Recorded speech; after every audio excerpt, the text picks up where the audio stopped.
हाय नमस्ते, आप देख रहे हैं मसाला बैट्स। आज की ताज़ा तरीन खबरों में आपका स्वागत है।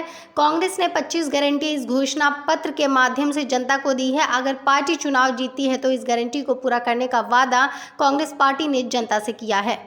आपको बता दूं कि लोकसभा चुनाव को लेकर कांग्रेस ने अपना घोषणा पत्र जारी कर दिया है। इस न्याय पत्र नाम दिया गया है। पार्टी की इस घोषणा पत्र को कांग्रेस अध्यक्ष मल्लिकार्जुन खड़गे, सोनिया गांधी और राहुल गांधी ने मिलकर जारी किया है। कांग्रेस ने 25 गारंटियां इस घोषणा पत्र के माध्यम से जनता को दी है। अगर पार्टी लोकसभा चुनाव जीतती है तो इस गारंटी को पूरा करने का वादा कांग्रेस पार्टी ने जनता से किया है। मल्लिकार्जुन खड़गे ने कहा कि कांग्रेस का घोषणा पत्र गरीबों को समर्पित है। कांग्रेस का ये घोषणा पत्र 5 न्याय और 25 गारंटी, युवा न्याय गारंटी, नारी न्याय गारंटी, किसान न्याय गारंटी, श्रमिक न्याय गारंटी, हिस्सेदारी न्याय गारंटी पर आधारित है। आपको बता दूं कि गरीब परिवार की महिलाओं को सालाना 1 लाख रुपए देने की मदद देने का वादा किया गया है। वहीं साल 2025 में महिला को सरकारी नौकरी में 50% आरक्षण देने का वादा भी कांग्रेस ने जनता से किया है। मल्लिकार्जुन खड़गे ने कहा कि कांग्रेस का घोषणा पत्र काम, धन और कल्याण इन 3 शब्दों पर आधारित है। काम का मतलब आपको नौकरी देना है। आपको बता दूं कि जैसे ही कांग्रेस पार्टी ने घोषणा पत्र जारी किया वैसे ही बीजेपी का अटैक मैनिफेस्टो पे शुरू हो गया। कांग्रेस के घोषणा पत्र पर भाजपा ने अब हमला बोला है। भाजपा नेता सुधांशु त्रिवेदी ने कांग्रेस के घोषणा पत्र पर कटाक्ष करते हुए कहा कि ये कांग्रेस का न्याय पत्र नहीं, ये झूठ का पुलिंदा है। भाजपा नेता ने आगे कहा कि कांग्रेस के राज में लोग कम पढ़े लिखे थे, इस कारण लोग उसकी बातों में आ जाते थे।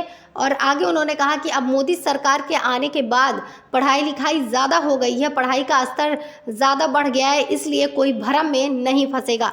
यानी कांग्रेस पार्टी का जो मैनिफेस्टो है वो झूठा है, वो किसी के लिए काम नहीं आ सकता, ऐसा सुधांशु त्रिवेदी जी का कहना है। आइए अब कांग्रेस पार्टी के 25 गारंटियों पे नजर डालते हैं। जानना चाहते हैं कि कांग्रेस अगर सत्ता में आ गई तो संसद वैसी ही चलेगी जैसे मोदी राज में चलती रही, गोदी मीडिया वैसे ही गोदी मीडिया बना रहेगा जैसे मोदी राज में बना रहा, और कोर्ट में राजनीतिक हस्तक्षेप को लेकर वही सब चलता रहेगा जिसके आरोप मोदी राज में लगते रहें। तो आपको कांग्रेस का घोषणा पत्र पढ़ना चाहिए। संवैधानिक और सांस्थानिक पतन की बात करने वाली कांग्रेस ने अपने घोषणा पत्र में इन प्रथाओं पर रोक लगाने, संस्थाओं की स्वायत्तता और स्वतंत्रता को सुरक्षित करने का ठोस वादा किया है। जजों की नियुक्ति के लिए कोलेजियम सिस्टम की विदाई, जजों के खिलाफ शिकायत की सुनवाई के लिए आयोग बनाने का वादा इस घोषणा पत्र में किया गया है। यही नहीं, सुप्रीम कोर्ट में 2 प्रभाग बनाए जाएंगे, एक संवैधानिक न्यायालय का होगा और एक अपील न्यायालय। यह बहुत बड़ा वादा कांग्रेस ने किया है न्यायिक बदलाव को लेकर। यह भी कि न्यायपालिका में अनुसूचित जाति और जनजाति के जजों की संख्या बढ़ाई जाएगी। इन सभी मामलों में यह घोषणा पत्र अतीत और वर्तमान के कई राजनीतिक दलों के घोषणा पत्रों से काफी अलग है, साहसिक भी। घोषणा पत्र गारंटी जैसे आसानी से समझ आने वाले वादों के अलावा संवैधानिक महत्व की समस्याओं पर बहस की चुनौती देता है। आगे क्या होगा, इसका समाधान क्या है, वरना सारी बहस इसी पर खत्म हो जाया करती थी कि कांग्रेस ने अपने समय में यही किया, आएगी तो वही करेगी, और बीजेपी ने अपने 10 साल में वही किया। अब आगे कैसे होगा, क्या होगा, इसका खाका कांग्रेस ने अपने घोषणा पत्र में दे दिया है। आप इस वीडियो को पूरा देखिए, काफी महत्वपूर्ण जानकारियां इसमें मिलेंगी जो आपको एक मतदाता से पहले एक मजबूत नागरिक होने की गारंटी दे रही हैं। कांग्रेस के घोषणा पत्र में एक ऐसे भारत का वादा किया गया है जहां संसद के दोनों सदन साल में 100 दिन अनिवार्य रूप से चलेंगे और जिसका अध्यक्ष निष्पक्ष होगा। उसे अपने राजनीतिक दल से संबंध तोड़ने होंगे।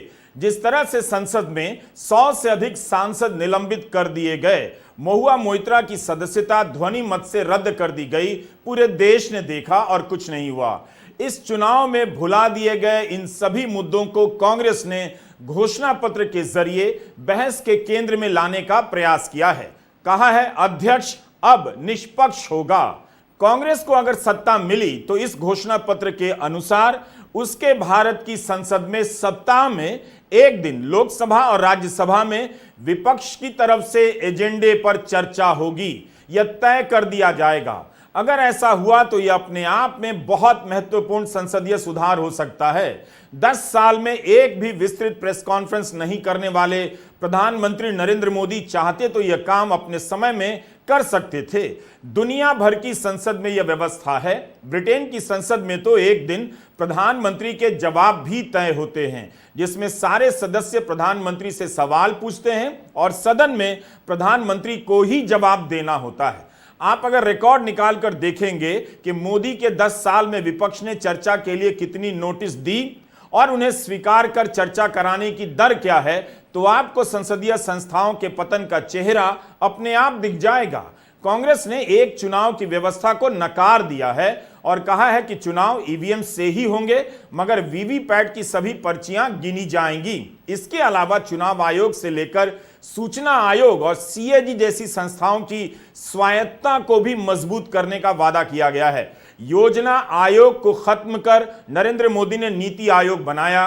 कांग्रेस ने कहा है योजना आयोग फिर से बहाल किया जाएगा। क्या बीजेपी कांग्रेस के इन प्रस्तावों और सुझावों पर बहस करेगी और मीडिया इसके जरिए इसके पीछे के कारणों को इस चुनाव में देश को याद दिलाएगा? कांग्रेस के न्याय पत्र का यह पेज नंबर 22 है, जिस पर संवैधानिक न्याय को लेकर 18 गारंटियां दी गई हैं। कांग्रेस ने भरोसा दिया है कि अब वह सब नहीं चलेगा जो पिछली सरकार के समय चलता आ रहा था। कांग्रेस ने भय से मुक्ति का वादा किया है। यह सब उस दिन पेश हो रहा है और वादा किया जा रहा है जब शहर में बोलता हिंदुस्तान नाम के यूट्यूब चैनल को हटा दिया गया। केंद्र सरकार की तरफ से चैनल को बताया भी नहीं गया और इसके बाद तमाम यूट्यूबर इस आशंका में जीने लगे कि उनका चैनल भी कहीं बंद तो नहीं कर दिया जाएगा। उनके ऊपर भी बैन की तलवार लटकने लगी है। कांग्रेस ने वादा किया है कि मीडिया की पूर्ण स्वतंत्रता सहित भाषण और अभिव्यक्ति की स्वतंत्रता बहाल करने का प्रयास किया जाएगा। कांग्रेस मानहानि के जुर्म को अपराध मुक्त करने और कानून द्वारा नागरिक क्षति के माध्यम से त्वरित उपाय प्रदान करने का वादा करती है। लिखा है कि कांग्रेस इंटरनेट के मनमाने और अंधाधुंध निलंबन को समाप्त करने का वादा करती है। कांग्रेस दूरसंचार अधिनियम 2023 की समीक्षा करेगी और उन प्रावधानों को हटा देगी जो बोलने और अभिव्यक्ति की स्वतंत्रता को प्रतिबंधित करती हैं और जो निजता के अधिकार का उल्लंघन करती हैं। 2019 में ये शुरू हुआ, आज ये एक तरह पीक पे पहुंच गया है। हिंदुस्तान के सारे इंस्टीट्यूशंस उनके हाथ में हैं, पॉलिटिकल फाइनेंस की मोनोपोली उनके हाथ में है। CBI, ED, income tax, EC, ये सारे के सारे बीजेपी के हाथ में है, बीजेपी के कंट्रोल में है। तो जैसे मैंने अपने भाषण में कहा, cricket match is a rigged match. Cricket match is not a fair match. उसमें चाहे सोशल मीडिया की बात करें, आप हमारे नेताओं के, ऑपोजिशन नेताओं के सोशल मीडिया देख लीजिए, मेरा यूट्यूब देख लीजिए, मेरा फेस टाइम देख लीजिए, फेसबुक देख लीजिए, इंस्टाग्राम देख लीजिए, तो ये सारा का सारा स्ट्रक्चर कंट्रोल्ड है, रिग्ड है। इसलिए बहुत जरूरी है कि जनता इस बात को समझे कि ये नॉर्मल चुनाव नहीं है, ये लोकतंत्र को बचाने का, संविधान को बचाने का चुनाव है और इसको लड़ना और जीतना बहुत जरूरी है। ये चुनाव 2-3%, 5% और बाकी हिंदुस्तान के बीच में चुनाव है, और जो बाकी हिंदुस्तान चाहता है वो इस मैनिफेस्टो में है, और जो 2% चाहता है, जो अदानी जी चाहते हैं, वो आप उनका मैनिफेस्टो देख लीजिए, आपको पता लग जाएगा। उसमें उनकी रिक्वेस्ट लिस्ट पूरी की पूरी आपको मिल जाएगी। राहुल गांधी लगातार अपनी यात्राओं के दौरान संवैधानिक संस्थाओं के पतन का सवाल उठाते रहे हैं। इस घोषणा पत्र में कांग्रेस ने इन संस्थाओं को फिर से तटस्थ और स्वायत्त बनाने का लंबा चौड़ा सुझाव पेश कर दिया है। कांग्रेस पिछले 10 साल के दौरान पैदा हुए और प्रभावशाली हुए कई प्रकार के भयों से मुक्ति का वादा किया है। ऐसा घोषणा पत्र कहां होता है जिसमें कोई पार्टी निजता के अधिकार से लेकर इंटरनेट के निलंबन पर अपनी राय रख रही हो और मानहानि कानून के बदलने की बात कर रही हो। आपकी प्राइवेसी की गारंटी दे रही हो। संवैधानिक न्याय के खंड में यह भी लिखा है कि कांग्रेस निजता के अधिकार में हस्तक्षेप करने वाले सभी कानूनों की समीक्षा करने और निजता के अधिकार को बनाए रखने के लिए विभिन्न कानूनों में उपयुक्त संशोधन करने का वादा करती है। कांग्रेस लोगों के शांतिपूर्वक एकत्र होने और संगठन बनाने के अधिकार को बनाए रखने का वादा करती है। एक राजनीतिक दल संगठन बनाने के अधिकार का वादा क्यों कर रहा है, यह समझना बहुत जरूरी है। कांग्रेस वादा करती है कि भोजन और पहनावे, प्यार और शादी और भारत के किसी भी हिस्से में यात्रा और निवास की व्यक्तिगत पसंद में हस्तक्षेप नहीं किया जाएगा। सभी कानून और नियम जो अनुचित रूप से हस्तक्षेप करते हैं उन्हें रद्द कर दिया जाएगा। इस चुनाव के दौरान दुनिया भर में भारत के लोकतंत्र को लेकर चिंताएं जताई जा रही हैं। कांग्रेस को सत्ता मिले ना मिले, मगर उसका घोषणा पत्र बता रहा है कि उसने इन चिंताओं को दस्तावेज का रूप दे दिया है और उसे दूर करने पर काफी गंभीरता से सोचा और विचार किया है। 16 सदस्यों की कमेटी के चेयरमैन पी चिदम्बरम ने कहा कि 2019 में ही हमने चेतावनी दी थी कि भारत निरंकुशवाद, ऑटोक्रेसी की तरफ बढ़ रहा है।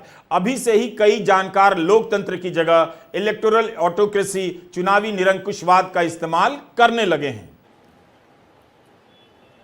Members of the media will recall that in 2019 we had warned of what is likely to happen between 2019 and 24 should the BJP come back to power. We were not soothsayers, but we were active workers on the ground who could sense what is happening in this country. I'm sorry to report that what we had predicted in 2019 has come to pass in 2024. We had said institutions will be diminished or captured. That has happened. We had said freedom will be restricted, and that has happened. We had said that the weaker sections of the people will be denied their rights and their privileges. That has happened. We had said that Parliament will be diminished. That has happened. We had said that we will inexorably move towards an autocracy. We are already described as an electoral autocracy by many, many thinkers of the world. That has happened. While we are unhappy that what we had predicted has happened, we have in this manifesto suggested bold measures to reverse the damage that has happened in the last 5 to 10 years. कुछ हफ्ते पहले कांग्रेस अध्यक्ष मल्लिकार्जुन खड़गे ने कहा था कि मोदी राज के 10 साल में 400 से अधिक विधायक दूसरे दलों से बीजेपी में आए। ईडी के छापे के बाद कई बड़े नेता बीजेपी में पलायन कर गए और अब वहां कोई दिक्कत नहीं। जिस तरह से राजनीति में ईडी के जरिए दल बदल बढ़ा है, कांग्रेस ने अपने घोषणा पत्र में उसका जवाब देने का प्रयास किया है। कहा है कि कांग्रेस संविधान की 10वीं अनुसूची में संशोधन करेगी और दल बदल को विधानसभा या संसद की सदस्यता से स्वतः अयोग्य घोषित करेगी। कांग्रेस ने वादा किया है कि पुलिस, जांच और खुफिया एजेंसियां सख्ती से कानून के अनुसार काम करेंगी। जिन बेलगाम शक्तियों का अभी वो प्रयोग करते हैं उन्हें कम कर दिया जाएगा। जैसा भी मामला हो उन्हें संसद या राज्य विधान मंडलों की निगरानी में लाया जाएगा।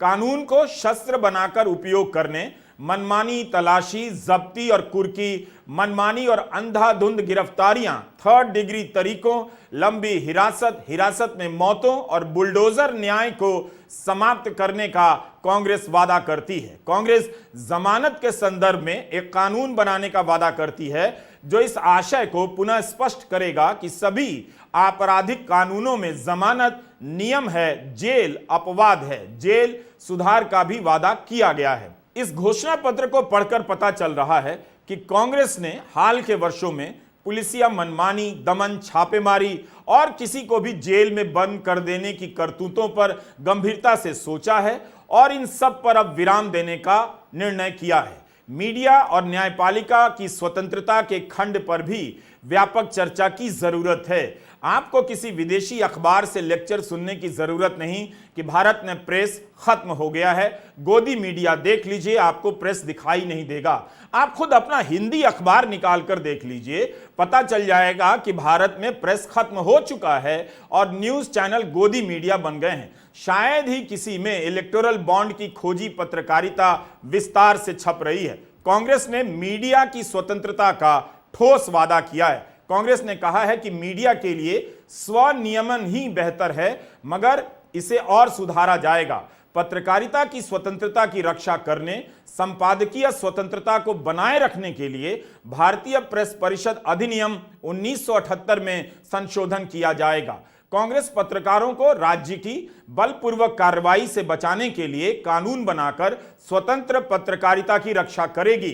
इसमें पत्रकारों की निगरानी, उनके उपकरणों को जब्त करने और उनके स्रोतों को उजागर करने के लिए सरकार की शक्तियों को प्रतिबंधित करना शामिल है। कांग्रेस मीडिया में एकाधिकार, मीडिया के विभिन्न वर्गों के क्रॉस स्वामित्व और व्यावसायिक संगठनों द्वारा मीडिया पर नियंत्रण को रोकने के लिए एक कानून पारित करेगी। कांग्रेस संदिग्ध एकाधिकार के मामलों को भारतीय प्रतिस्पर्धा आयोग को भेजेगी। आकार की परवाह किए बिना सभी मीडिया हाउसों को अपनी वेबसाइट के माध्यम से अपनी स्वामित्व संरचना, प्रत्यक्ष या अप्रत्यक्ष क्रॉस होल्डिंग्स, राजस्व स्ट्रीम आदि का खुलासा करना होगा। कांग्रेस इंटरनेट की स्वतंत्रता को बनाए रखने और इंटरनेट को मनमाने ढंग से बार बार बंद करने से रोकने के लिए कानून पारित करेगी। तो इन वादों से समझ में आता है कि मोदी राज के 10 साल की करतूतों को पलटने का कांग्रेस ने गंभीरता से निर्णय किया है। एक परिपाटी जो चली आ रही है उसे अब विराम देने का निर्णय किया है। इन सभी को सुनिश्चित करने के लिए कांग्रेस ने एक बड़ा वादा यह किया है कि सेंसरशिप के सारे रास्ते बंद कर दिए जाएंगे। उन नियमों को वापस ले लिया जाएगा जिससे सेंसरशिप होती है। प्रेस की स्वतंत्रता की गारंटी करने वाला इस तरह का विस्तृत घोषणा पत्र शायद ही किसी राजनीतिक पार्टी ने हाल के चुनावों में पेश किया है। इस मामले में यह घोषणा पत्र पूरी दुनिया के स्तर पर दूरगामी हो जाता है। जिस तरह से भारत में मीडिया का गोदी मीडियाकरण हुआ है, कांग्रेस ने स्वामित्व से लेकर पत्रकार और संपादकों की स्वतंत्रता को सुनिश्चित करने का वादा किया है, कानून में बदलाव करने की गारंटी दी है। कांग्रेस ने न्यायपालिका की स्वतंत्रता और स्वायत्ता पर भी काफी जोर दिया है और कहा है कि सुप्रीम कोर्ट और हाई कोर्ट के चीफ जस्टिस से सलाह लेकर राष्ट्रीय न्यायिक आयोग की स्थापना की जाएगी ताकि न्यायपालिका की गुणवत्ता में सुधार हो। एनजेसी उच्च न्यायालयों और उच्चतम न्यायालय के न्यायाधीशों के चयन और नियुक्ति के लिए जिम्मेदार होगा। अनुसूचित जाति, अनुसूचित जनजाति और पिछड़े वर्ग से न्यायाधीशों की नियुक्ति की जाएगी। 3 साल के अंदर न्यायपालिका में सभी खाली पद भर दिए जाएंगे। कांग्रेस ने एक बहुत बड़ा वादा सुप्रीम कोर्ट को लेकर किया है। सुप्रीम कोर्ट में 2 प्रभाग बनाने की बात की है। इसके लिए संविधान में संशोधन करेगी, एक संवैधानिक न्यायालय और एक अपील न्यायालय। संवैधानिक न्यायालय में 7 सबसे सीनियर न्यायाधीश होंगे जो संविधान की व्याख्या करेंगे, कानूनी महत्व या राष्ट्रीय महत्व से जुड़े मामलों की सुनवाई और निर्णय करेंगे। अपील की अदालत बनेगी। अपील की अंतिम अदालत होगी जो 3 न्यायाधीशों की प्रत्येक पीठ में बैठकर उच्च न्यायालय और राष्ट्रीय न्यायाधिकरणों की अपीलों की सुनवाई करेगी। कांग्रेस अध्यक्ष ने इस मौके पर यह भी बता दिया कि डर मिटाने की गारंटी इसलिए दी गई है कि प्रधानमंत्री नरेंद्र मोदी मणिपुर जा सकें। उन्हें मणिपुर जाने से डर लगता है। इसीलिए आप तमाम को मैं धन्यवाद अर्पित करता हूं कि आप ऐसे वक्त जो हमको साथ दे रहे हैं, जिस वक्त लोग डर डर के चंद लोग भाग जा रहे हैं। वो डरने वाले कौन है? जो आदमी कुछ चोरी करता है वही डरता है। जो आदमी ठीक है, अपने उसूलों पे खड़ा है, उसको कोई नहीं डराता। अगर डराएगा तो भी वो उसूलों पे ठहरे हुए लोग डरेंगे नहीं। तो इसीलिए हम लोग डरने वाले नहीं, हमारे नेता श्रीमती सोनिया गांधी जी, राहुल गांधी जी, डर उनमें नहीं है और डर का नाम भी नहीं है और डर ये शब्द उनके पास नजदीक आता नहीं। वो डर सिर्फ मोदी को है, क्योंकि वो हमारे लोगों को ले लेके 400 पार बोलते फिर रहा है। अरे मणिपुर जैसे एरिया में नहीं जा सके, देश में विदेश में 14 फेरियां लगाए, देश में इलेक्शन का प्रचार सरकारी फंड से किया गया, सरकारी वैन से किया गया, लेकिन मणिपुर वो देखे नहीं। क्यों नहीं गए भाई? आपकी तो 56 इंच की छाती है, आपको डर कुछ भी नहीं है। हाँ, आप जा सकते हैं, लेकिन वहां हमारे नेता राहुल गांधी जी जा सकते हैं लोगों के साथ। आप क्यों नहीं जा सकते? क्योंकि आपको डर है और डरने वाला आदमी देश की भलाई कभी नहीं करता। बाय चांस आया। कांग्रेस के घोषणा पत्र में 5 प्रकार के न्याय की बातें की गई हैं। फसलों की खरीद के लिए न्यूनतम समर्थन मूल्य की गारंटी देने की बात है, लेकिन पुरानी पेंशन की स्कीम नहीं है। इस पर जब सवाल हुआ तो चिदंबरम ने कहा कि हम इसे भूले नहीं हैं, यह हमारे दिलो दिमाग में है। केंद्र सरकार ने नई पेंशन स्कीम की समीक्षा और पुरानी पेंशन स्कीम की मांग का अध्ययन करने के लिए वित्त सचिव की अध्यक्षता में एक कमेटी बनाई है। जब तक हमें उस कमेटी की रिपोर्ट नहीं मिल जाती, हम समीक्षा नहीं कर लेते। हमारे लिए सही नहीं होगा कि हम इस पर स्टैंड ले लें। क्या चिदंबरम का यह जवाब पर्याप्त है? राज्यों के चुनाव में कांग्रेस ने पुरानी पेंशन स्कीम का वादा भी जोर शोर से किया, राजस्थान में इसे लागू भी किया, फिर भी कांग्रेस वहां हार गई और अब बीजेपी ने उस फैसले को पलट भी दिया है। क्या इसलिए कांग्रेस पुरानी पेंशन स्कीम पर विचार करना चाहती है और उसकी बात घोषणा पत्र में नहीं है, लेकिन चिदंबरम कहते हैं कांग्रेस के दिलो दिमाग में है। It's not missing as such. It's very much on our minds. But please remember the developments that have taken place in the last 4 months. The government has appointed a committee headed by the Finance Secretary to review the NPS and the demand for OPS and to find a way in which the objectives of OPS can be financed by a funded pension scheme. Congress अध्यक्ष मल्लिकार्जुन खड़गे ने खास तौर पर जोर दिया कि घोषणा पत्र बाबू जगजीवन राम के जन्मदिन पर जारी किया गया है। खड़गे ने कहा कि जगजीवन राम बहुत साल तक 1947 से लेकर 84 तक इस पार्टी में रहे, काम किया, फिर उनका योगदान था मिनिस्ट्री में, उन्होंने काफी योगदान दिया। उनके साथ साथ खड़गे ने नेहरू के समय के पहले घोषणा पत्र को भी याद किया। 1951 में पंडित जवाहरलाल नेहरू के नेतृत्व में हमारा जो घोषणा पत्र जारी हुआ, उसका नाम था व्हाट कांग्रेस स्टैंड्स फॉर। उसका नाम था व्हाट कांग्रेस स्टैंड्स फॉर।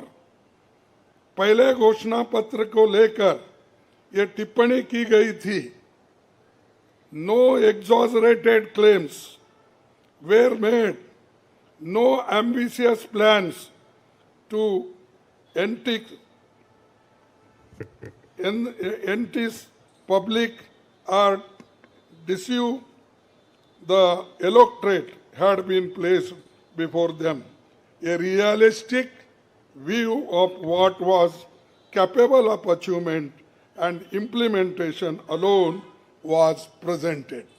ये पंडित जवाहरलाल नेहरू जी के जमाने में घोषणा पत्र दी थी, जो रियलिस्टिक है, जो ग्राउंड लेवल पे हम कर सकते हैं, उसी के बारे में उन्होंने बोला था।